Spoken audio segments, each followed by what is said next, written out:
All right. Hello, all. Welcome to the special episode Low Code Cafe number 152. This is for December 2023. This is our Christmas edition. So today we'll be doing a little year in review, talk about the 2024 roadmap, and a little bit about Bazinga AI and a few other odds and ends thrown in there.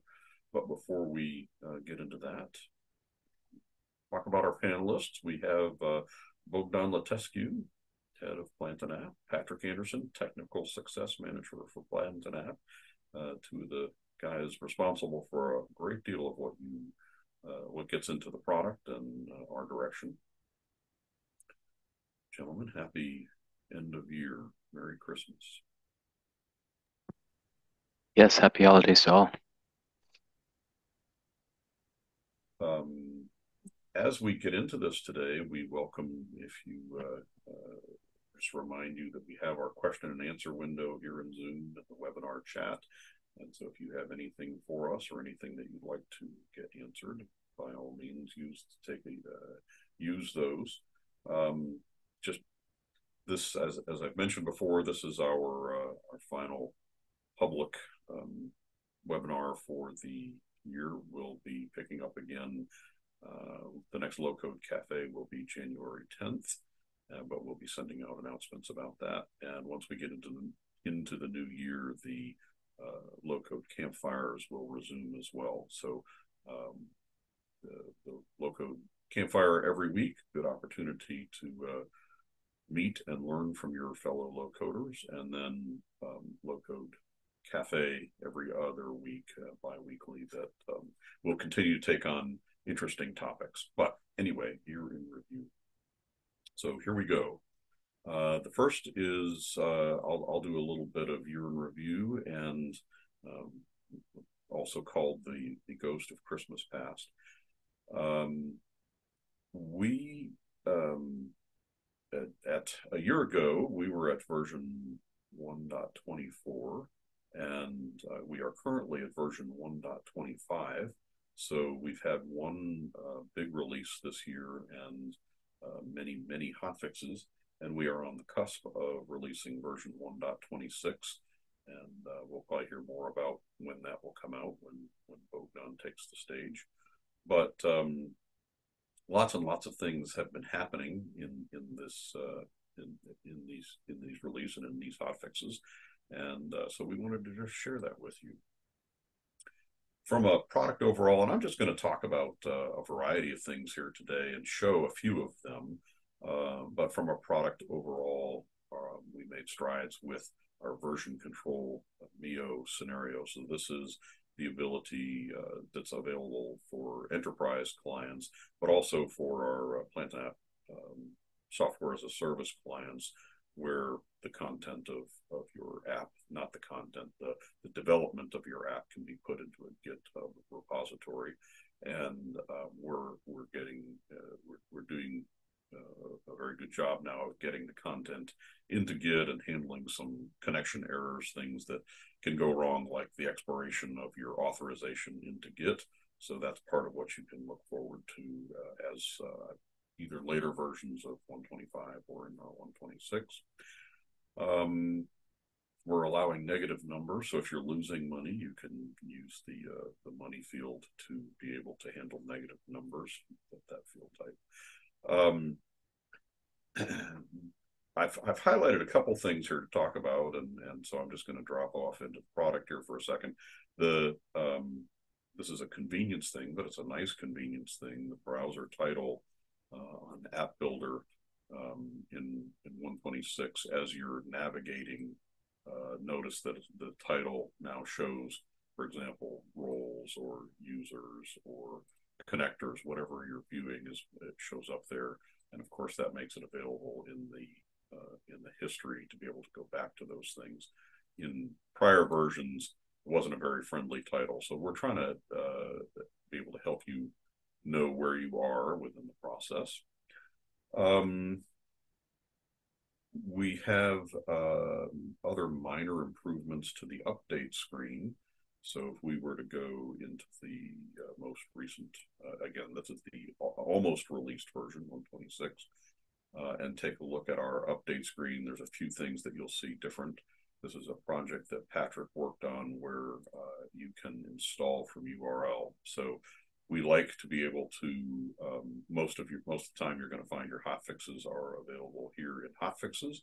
But if we need to, for any reason, hand you a private installation or for any reason need to send you an installation, you'll be able to easily do that, install from URL. So that's a small thing that's been added. But there's been many other user interface improvements in Entity Builder and throughout. So you should see some nice improvements there. I'm going to focus a little bit. I'm going to jump through and do the product, the individual product areas, and so just talk about some things that have changed in this last year. For forms, we changed over. We had, if you used custom validators in the past, those were something that you would develop in XML, but they've now moved to a JSON format. That doesn't impact very many people, but that's just kind of a general direction that XML is largely on its way out relative to how we use the product. We do things in JSON format. But dynamic fields, if you use dynamic fields, this is the ability to generate a form based on data conditions, based on do it dynamically, and we strive to match the capabilities that are in dynamic fields to their static field counterparts. So we've made strides on that. Within forms, better performance on save, and also this other one, I'll show you both of these. The module settings now shows the revision number and who modified it, so that's a nice improvement. If we were to go look at any form, here's another small one too. Page Builder now has these nice icons that show you what you're looking at. So different icons for forms or listings, and you can also right click and open them that way as well. So if we want to look at this form, in the settings, you'll find way down at the bottom of settings, it shows you the instance number and who last saved it and on what date. So this is part of audit accountability.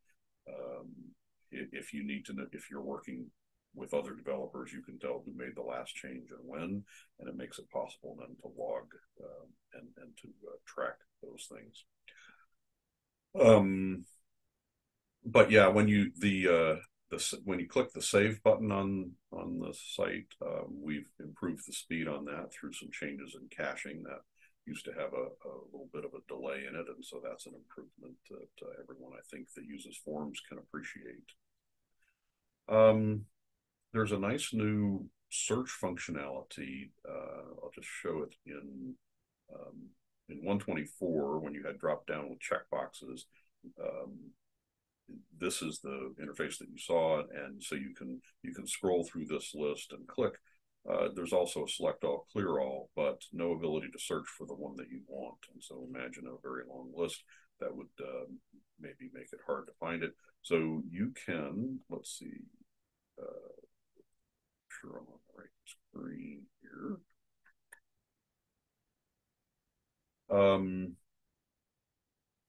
I've got a drop down with check boxes done on our 126 system, and now it has a search that's associated with that. So you could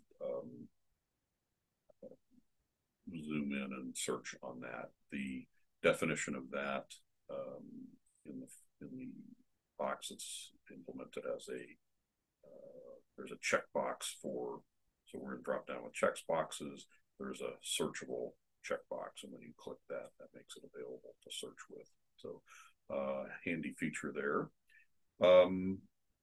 There's a nice another thing here that when you have tokens that are inside of fields that are hidden, previously the tokens were being evaluated anyway, and whether you they were being evaluated then not displayed. Sometimes those might be something that take time to do, or are end up making.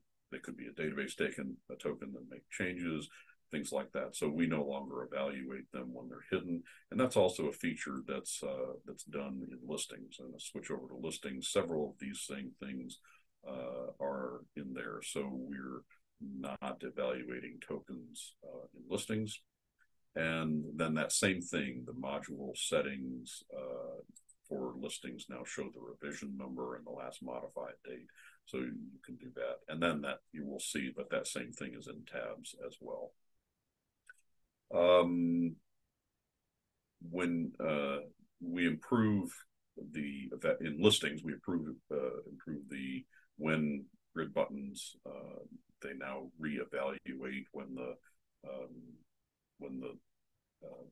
data source, when the listing as a whole gets reevaluated, and so that makes your ability to turn on and off buttons based on changes to your listing makes that possible. And it's the same thing, that we're not evaluating tokens for things that are hidden, which is again a nice, whether it's a performance or a data thing.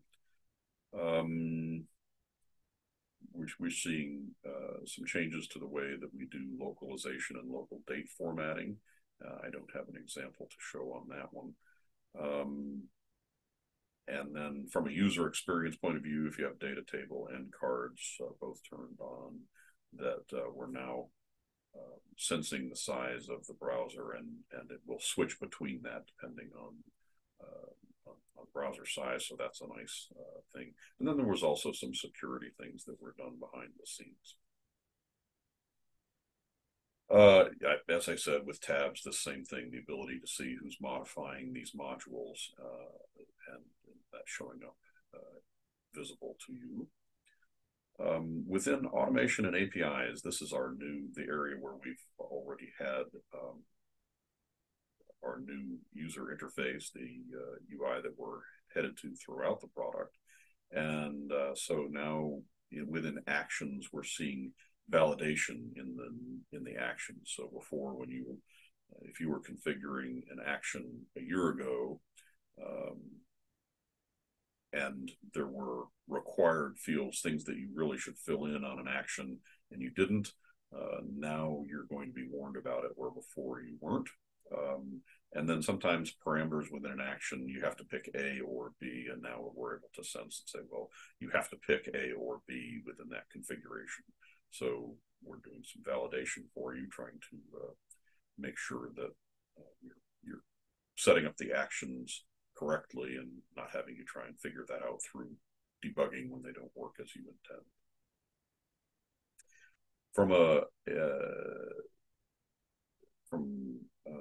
IntelliSense and Autocomplete, we've been making some minor changes to that user experience. So how they're spaced and where parentheses are and auto-completing, those are all improved. You start to notice that if you've made some changes and you haven't saved them, that you'll get a warning before you go away. We've added a keyboard shortcut, Control-S, to save your work. And then on the running jobs, some visual improvements. APIs, this is a nice one. URL path is now part of API. Let's take a look at that. If we go to the API endpoint, and we'll pick, doesn't matter, we'll pick one here to edit. We've divided the user interface up, divided it up into settings and inputs and actions and error and security, so different sections, so you can change your focus. But the endpoint URL is here, so it'll always be a /API something, but now you have control over the something. So in this case, we have VX/test_echo. You can add your own folder structure or add a version numbering to your APIs, and so that gives you far more control besides just the name of the API. And then, yeah, I mentioned the UI improvements that it's divided out into tabs for you to see. Within constant tokens, this would be an easy one to show. In the tokens area, there is a replace token switch, and this is handy. Let's see if I don't have one, so I'll have to do one here real quick. Create a namespace, and we'll add a token that is a type of constant token. Within the options for this,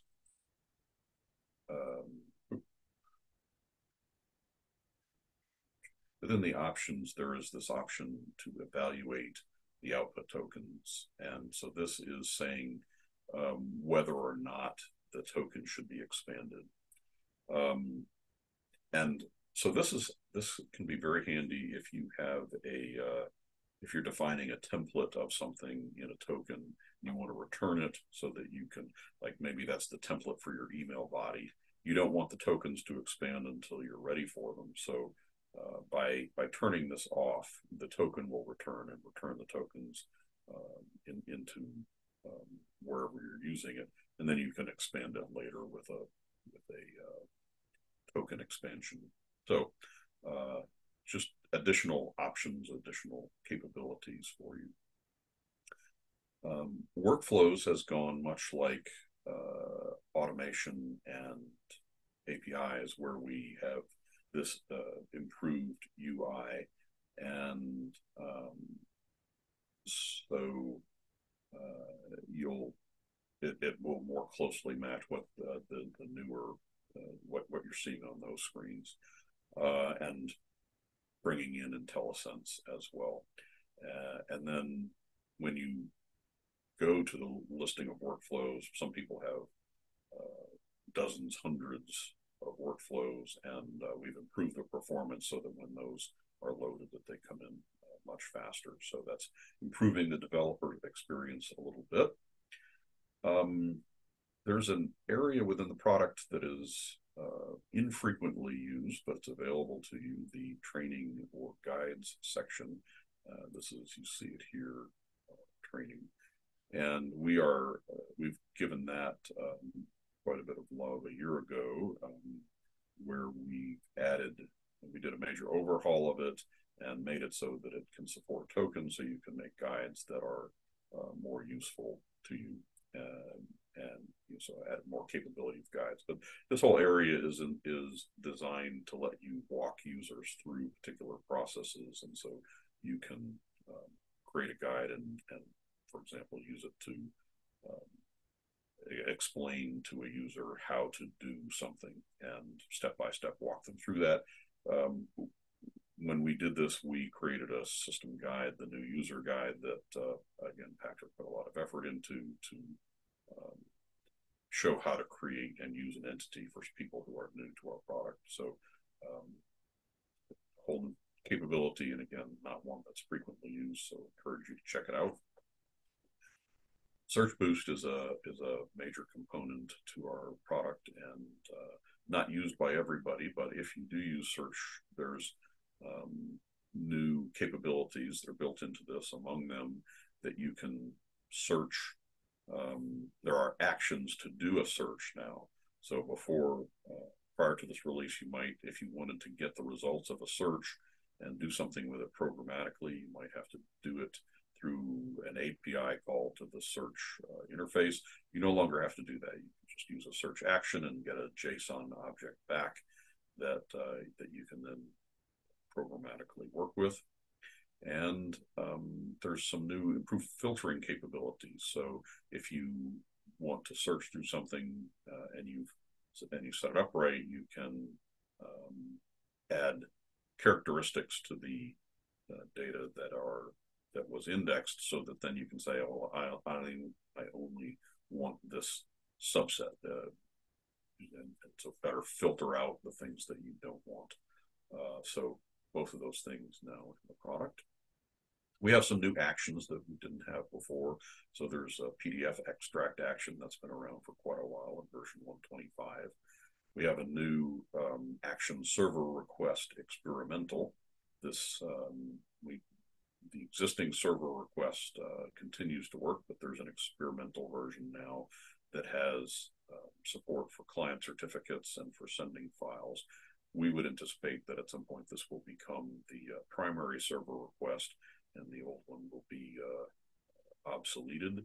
But in the meantime, for stability, we're introducing it as an experimental one.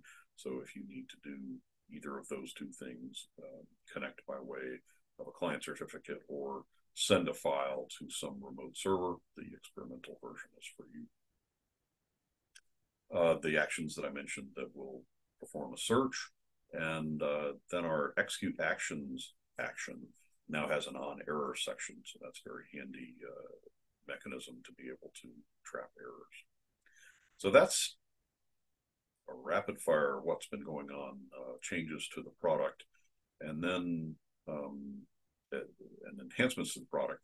And then within that, there over the course of these last 12 months, there has been 225 bugs that were resolved. And I just kind of threw those out according to dates. A few of them were long-standing things from 2020, but most of them were things reported either last year or within this development year, 178. But we've gotten a lot of bugs resolved. So in the area of bugs and quality, two things that I wanted to mention. One is that we have an end-to-end testing initiative, and this is something that runs every day on an expanding number of tests that we set up. But it's an automation to say that here's a particular feature of our product that we want to test, and so we establish a test, and then we're using tools, in this case, Microsoft pipelines and or Azure pipelines and Cypress, but these run a number of tests. And so, for example, right now, if we were to go into this, we can see that we're running 30 tests every day against functionality within the software. So when we identify, for example, an error, we set up a test for it to make sure that once it's fixed, that it's fixed correctly, and then that it stays fixed forever. That's our goal with end-to-end tests. So hopefully when I come to you in a year from now, this 30 tests, which is a great start, will be a much higher number. But we want to just make sure that, and as you know, our product is very broad, does a great number of things, and has, so there's hundreds of actions, many modules. We've just touched on all of those, and so it's becomes a challenge to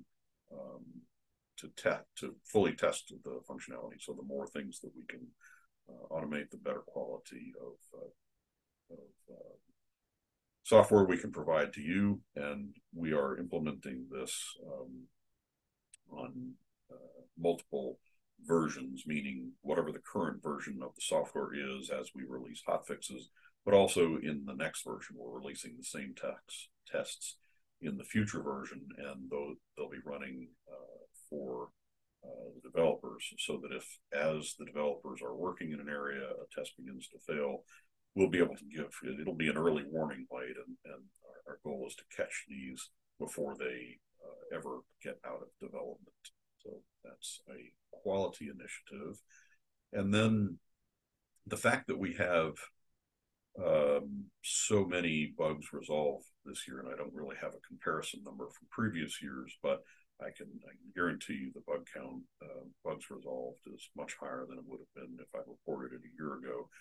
And a lot of that is due to our internal dashboard. This is an area, and I'm about to turn this over to Bogdan to talk about the other topics that we've mentioned, our future plans. But this dashboard is largely an effort that's come about because of his efforts.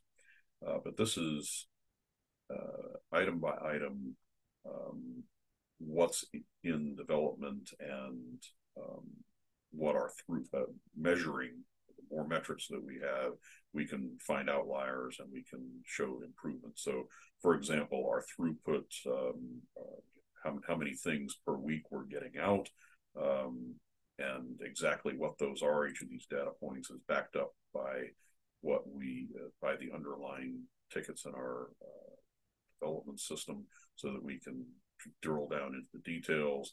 We can see where the holdups are. We can see how we can find nice outliers. Why is this thing taking so long? They begin to float to the top, and then they get additional attention. So a lot of our throughput has been driven by having this internal dashboard that we're paying attention to.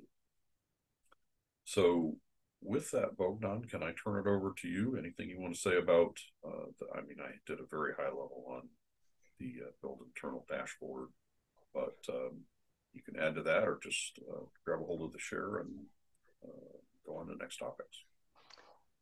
Thanks, Dave. Yes, I think it's, we brag to everyone that we use our own tools to do lots of stuff. Unfortunately, I think we all have the same experience when we start using third-party systems like CRMs, or in this case, a project management system. Trying to do it in the other system has the limitations. And of course, because we are experts at Plant and App, it was why not do it in Plant and App, because then we can control everything and see everything that we want to see. So yes, I think beyond me pushing for this initiative, it's also the technology that helps us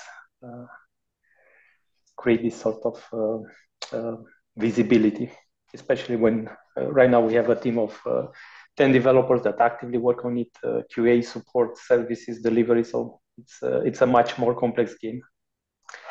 So then I think you need to, I can share now, yes. Good. So yes, thank you all for being here. It's been a very, very interesting year. Many things happen, and many things are about to happen as well. So I'm excited to give you a bit of what's coming for next year. You'll see a bit of what we had coming this year. Some initiatives took longer, but you'll also see some other things that weren't planned but were prioritized because they were such big opportunities. So maybe to wrap up the sorry, I have this Zoom thing. Okay, maybe to wrap up what Dale presented so far about the 126 release. This is something that it has been most of the work this year, because it's many fundamental changes that we are doing to the platform. But if we still have a bit of polishing and last fixes to do, but if everything goes well, we will start likely the beta first part of January or around mid-January. So many big things. They'll touched on most of them, but just to go over the list to wrap up what 126 is about before moving to the other big subjects for next year. So the workflow builder has lots of new enhancements. It's an entire new experience, but we marked it as experimental. So if you remember from how we did automation API, you start by default with the old interface and you can switch between them. So it will take a couple of releases until we remove the old one entirely.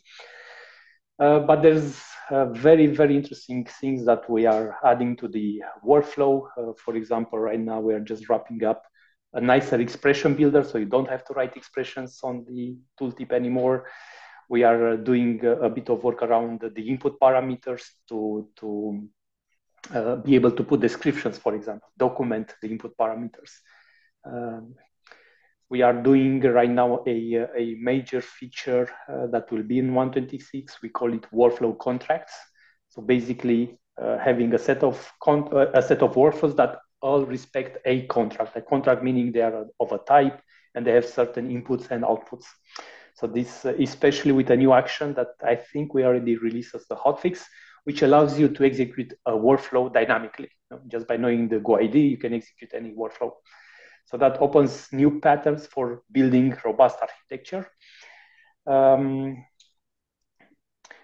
I think one of the major changes that here will really appreciate your help during the beta is that we are removing the API as a standalone module and migrating all those APIs from all modules, from all portals in a single place in the configuration area. We did a lot of work, a lot of tests to make sure that all these APIs will continue working as they are, but there are many edge cases that we are still looking at and many that we probably don't know about. So this will be, I think, one of the most important things for us to receive your input during the beta. As Dale mentioned, major improvements in performance, in guides, in form builder, in workflow builder, that you'll notice them especially for the form and workflow, especially in the building, in the admin area.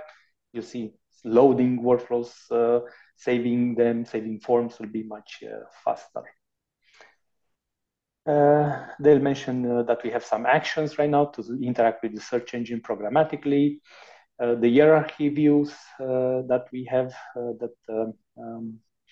it was a custom request from a customer that Patrick got really involved and built together with our development team. So basically a hierarchy view for the listing, but also a form field where you can drill in a hierarchy, which is much better. We had that review control, but this is a much better modern experience. We started adding caching to entity action, especially to the read all action. So this will be probably not in the initial 126 release, but will come soon after. It's already in development. So basically, many times you have entities, even the simple one, like let's say an entity that is for statuses, that every time you run a workflow, those will load from the database, even though they rarely change.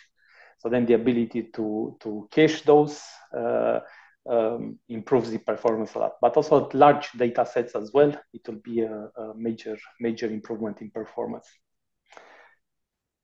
One of the big things that happened in 126 and why we took so long, it's also we added a feature flags layer because, as you know, this year we got on our roadmap to launch a marketplace, to launch a starter plan, and basically this has been the groundwork, the foundation for those. So it was lots of changes that touched every single feature or most of our features that in our product. So again, here, I mean, we don't expect it to be a problem because right now we did it in a way that it will be smooth for everyone. But still, we'll keep we'll ask our beta testers to keep an eye for licensing issues. Another cool feature that we are doing now, which it's already half done, so probably it will be the same thing, a hotfix that follows the release, is we added the ability to execute actions in parallel in workflows. So, you know, like you create conditional statements in workflows, now you can create parallel gateways, meaning that you can run 10 different things in parallel and then merge them at the end. And that's when all 10 different things needs to be finished. So this opens a new pattern for building really performant workflows. Because as I'm sure you probably know, some things are not about processing as they are about waiting times. For example, the server request action, if you call an external API, that's very little processing and most it's waiting for the other system to do its work. So things like that, running it in parallel will make workflows much faster. So this is let's say the big picture of 126. Now I will move on to other new cool things coming for next year. And but before that, maybe let's see if anyone has any questions on this front. Not so far, but if you do, please you can use the question and answer or the webinar chat, and we'll bring those up. Wonderful. Good. So one of the big things that we started working on this year, and we have a POC scheduled to have ready this month, and probably by mid of next year, it will be a feature that everyone can get. It will probably not be parity with the current form builder yet, but it will have most of the important features. So we are rebuilding the form from scratch with the aim to solve a couple of big problems that we've encountered. One is having a visual building experience. So more seeing the form as you click on the fields and things like that. but also on the security part, because the current form is AngularJS, which flags some security. The way we run JavaScript is not CSP compliant. So the security is a big aspect of the new form. So it will be latest Angular, and also the way we run JavaScript, it will be governed by CSP rules. We are also working to be able to create more advanced layouts directly in the form, because things like, I don't know, placing complex forms on 2 columns and aligning them has always been a challenge with the forms, current forms. But also creating like section or wizards or tabbed form or multi-step form. This will be more built into the form builder, rather than having to rely on all sorts of connections, let's say connected forms and things like that. So simplifying the setup for more complex forms. Right now, so when we release it, it will be like a separate module, so it will not overwrite the form that you have, so you can use them in parallel. We aim that it will be a switch between them, so you can migrate your settings, but probably with an 80% backwards compatibility, so some settings will not map one-to-one, so then people that will transition will have to go over each form and figure out if they need to do changes. Of course, we'll document these changes when you do the migration, so you'll know what to look at. Good. Moving on. One of the big pain points for the past year has been the update experience, which was caused by mainly 2 big items and many small items. The big items are that we didn't block the instance during an upgrade, meaning that other threads will connect to the application during the upgrade, causing some code to execute too early, some update code. So now we are working on locking the instance when you upgrade from 125 to 126. So then nothing else can access the instance while the upgrade happens, creating a more predictable update experience. But also, one of the other major pain points was the package dependencies. Let's say the dependencies that we have between various packages, because if you get, let's say, forms, that forms now depends on a builder. Right now, we install them in a, let's say, random order. Because in DNN there was not such mechanism to enforce dependencies. So because we are doing this, we'll start installing things in the right order, and this will also increase the predictability and the stability of updates.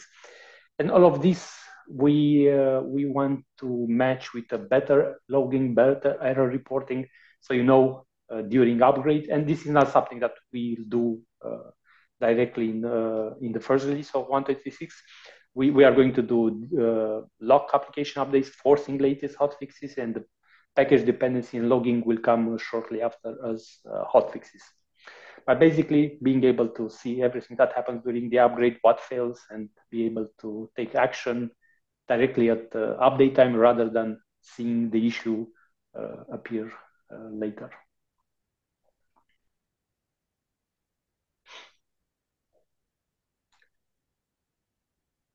Moving on. One of the big things that we started last year, and they are still going on and still hot for us and our enterprise customers, is the ability to support Kubernetes, basically. So having an automated deployment, scaling, and management of the infrastructure. So I'm sure we talked about this a couple of times in the past, but Kubernetes is basically orchestrating different virtual, let's call them virtual machines. They have a special terminology, maybe Dockers, and I'll speak about that in a bit. But they orchestrate different components to serve a single application and scale just independent parts up and down as they are being used. Kubernetes ensures some level of redundancy, some level of communication between these components. So it's a lot of stuff that we get out of the box. But the nice thing is that once we have this set up, this can be easily migrated between cloud providers or on-prem, because basically Kubernetes is supported by all these vendors, the cloud vendors, and also it has an on-prem deployment.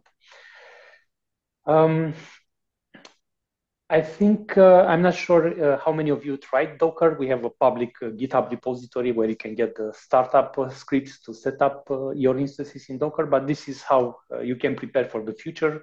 Start using the plant and app inside Dockers today, because that also simplifies the maintenance, the setup can be automated already through some scripts.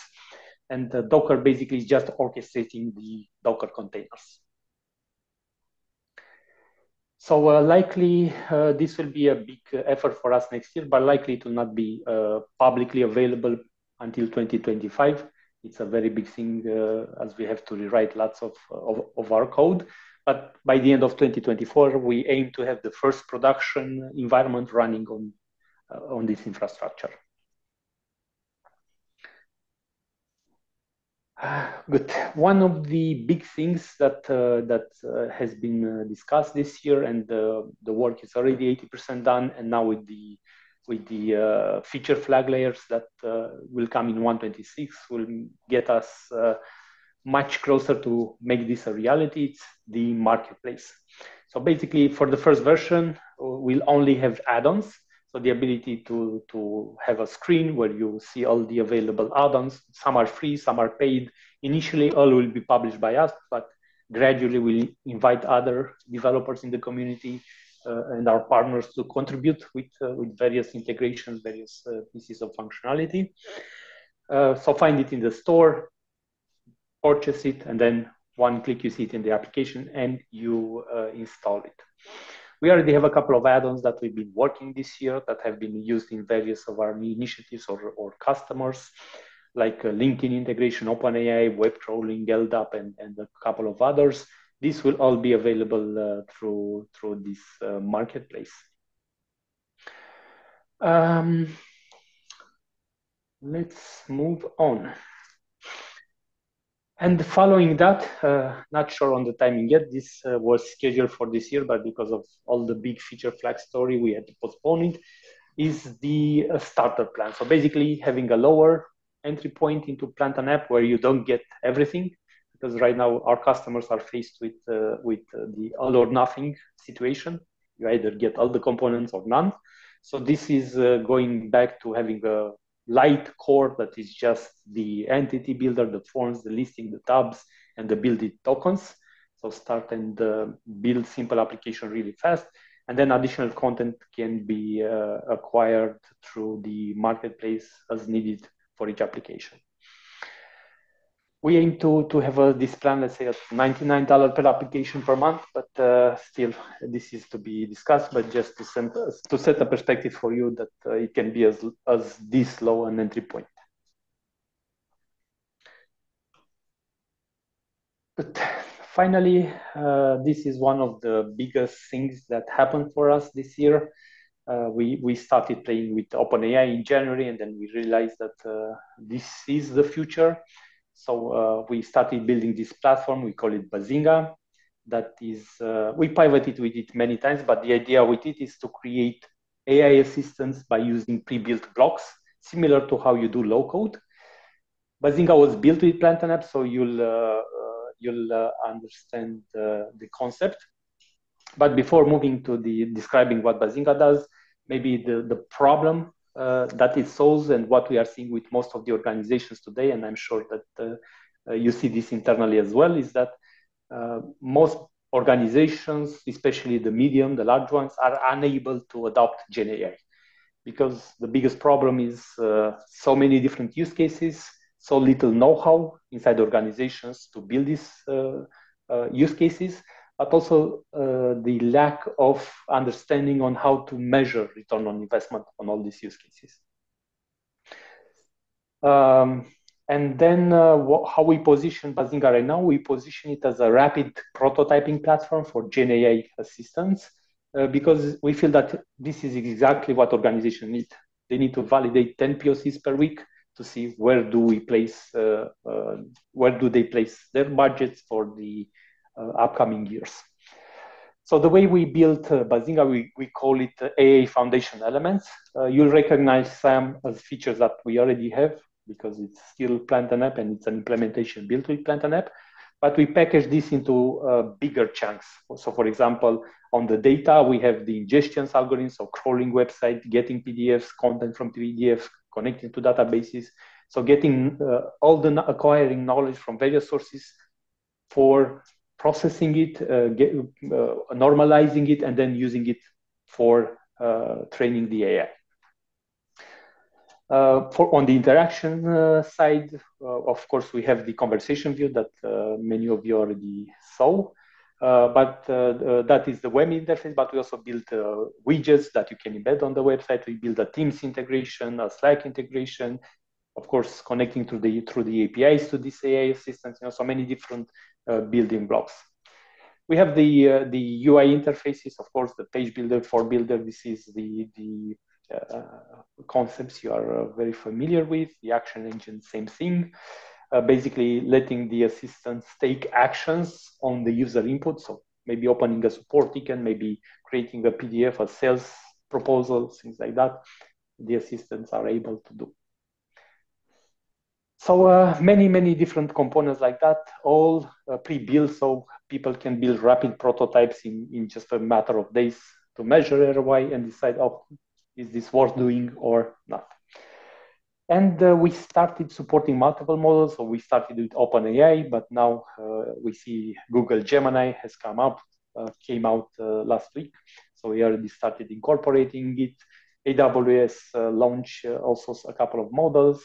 So of course, the idea is when building a use case, the big question is which is the right model, which is the right foundation model, because we see technology moving very fast on that front. So basically, this is our value proposition in a nutshell. Do 10 POCs per week and measure them, measure their ROI and decide where to place the bets. Good. There are many use cases. I could show you one just to plan some idea from embedding sales chatbots on the website to generate leads, to having more internal assistance to help front desk workers get knowledge to them. Especially, I'm sure you see this in all organizations. You have information documents all over the place, some of it outdated and so on. CRM Assistance, so basically getting data from the CRM without having to go to the CRM and scroll through all the screens and do it manually. This is a use case, a very interesting one, to validate physical addresses, get them from a free form that people put on forms on the website, for example, get them into a structured format, especially when other processes depend on it. Like, for example, these companies that we build this for, they need to send post. And of course, if the post never arrives, then it's non-binding. This one is a product catalog. So basically, it's a vendor that sells all sorts of components. And when their customers call and say, "Oh, I want to buy this tire for this car," for them to place the order, they need to look in many product catalogs to find the right code. And this AI assistant just gives it to them. You know, what is the part number for this? And then it says, "Oh, you have all these parts with a picture," and so on. Some competition monitoring on the web and on LinkedIn use cases. And this one generates documents. So many different use cases that can be done with AI. So again, if you are interested, if you think your company would be interesting, would appreciate starting the conversation, because obviously this is the future. We can resist it, we can delay it for a while, but it's coming.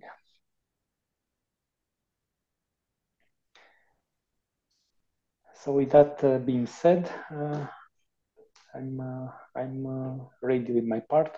I hope that you feel as optimistic as we are about next year with all the big things going on.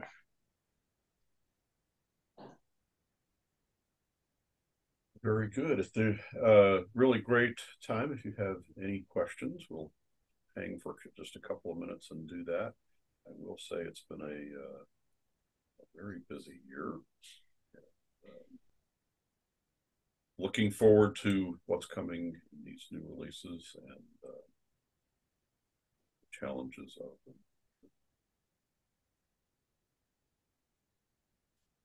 Good. If there are no questions, again, we will be resuming in January 10. So we hope to see you then, and wish you and yours a great Christmas, New Year's, holiday season.